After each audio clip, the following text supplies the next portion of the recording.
A young woman would attend a U2 concert but never made it home. Before we get started, welcome to True Crime with Maneater. If you love all things true crime, including missing person cases, cold cases, and just the strange happenings of the world, you've come to the right place. Be sure to subscribe and turn on alerts so you never miss a video upload. Let's get started.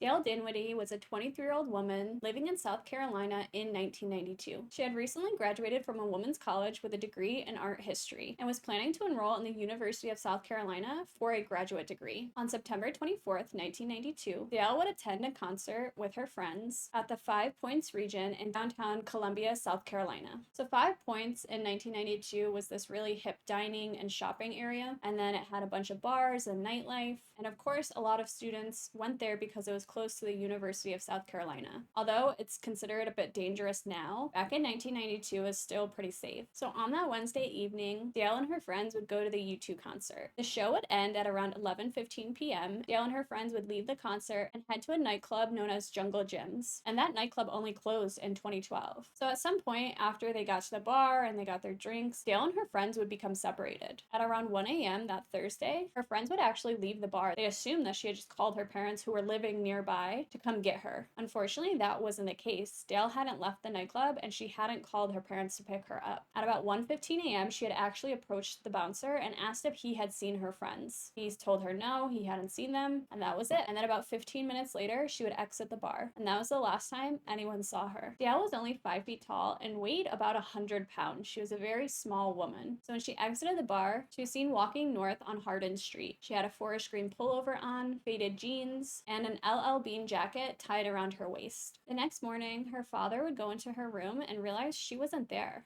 But the lights were on and so was the radio. But the bed hadn't been slept in. Of course, this doesn't sit right with him, so he begins to call all of her friends. But nobody knew where she was. So at 8:30 a.m. that morning, he filed a missing persons report. Police would begin their search and realized very quickly they didn't know who did this. They don't even know where she is, what happened to her. She really just vanished. She was seen walking down the street, and that was it. Her body has never been found. They followed up on tons of leads and tips, but still nothing. In 2000, a man known as Ronaldo Javier Rey Riviera was questioned about whether or not he was involved in Dail's disappearance. Riviera had admitted to murdering 4 women in Georgia at the time, and one of those women was actually a police officer. In 1992, he was a resident of Columbia, South Carolina, and was a student at the University of South Carolina. And of course, that university, as I mentioned, is located next to Five Points. It was a place where the college students hung out and went to the bars. Although he admitted to 4 killings, they do believe that he, in fact, killed more women. He was sentenced to death for that murder, but he never would confess to whether or not he had anything to do with Dail's murder. And then in 2020, a new tip would blow this case open. A victim who was reporting a sexual assault told law enforcement that the person who assaulted her said that she reminded him of Dail. And that person who made this remark, who supposedly sexually assaulted this woman, was known as Harry Gregory. And his house had actually been raided in connection with an ongoing child sex investigation, was charged for committing lewd acts on a minor in 2002 and 2004. So police aren't actually sure about his connection. They didn't believe that what the woman said was necessarily true. They didn't say that her whole story was false, just the fact that he said that really didn't seem likely. And basically police couldn't make a connection between Dail and this man. Obviously when this police raid happened, everybody thought that this was, connected to Dail, that they must be looking for something.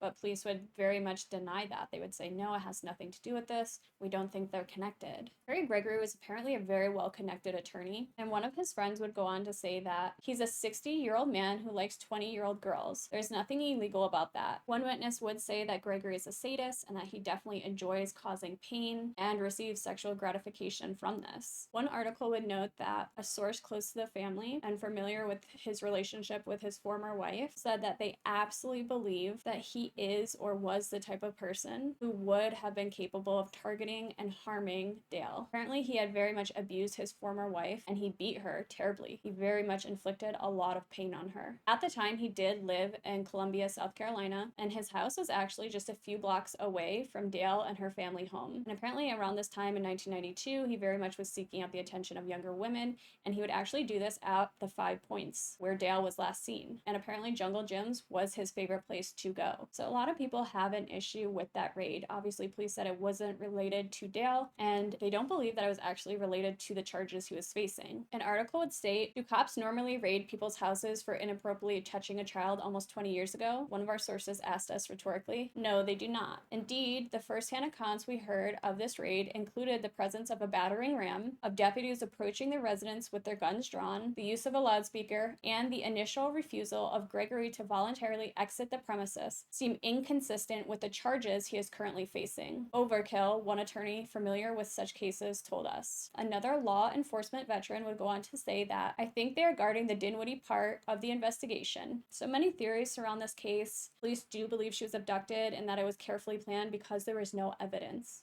Of course, she could have been stalked prior to this. Somebody could have followed her out of that bar and spur of the moment decided to kidnap her. And apparently Dail was a very cautious person. So people believe that perhaps she knew the person that approached her and that she may have been familiar with them. Maybe they were a friend or acquaintance or somebody she had known in passing. But that's really all that we know. She has never been found or heard from since that night. It'll be interesting to see what happens in this case and if that tip actually leads to the arrest of somebody. I would love to know your theories on this case, so pop them in the comments below. But that's it for today, guys. If you like this video or any other video on my channel, be sure to subscribe and turn on alerts so you never miss a video upload. If there's a case you'd like me to cover, pop it in the comments below and I'll get to as many of them as possible. See you next time.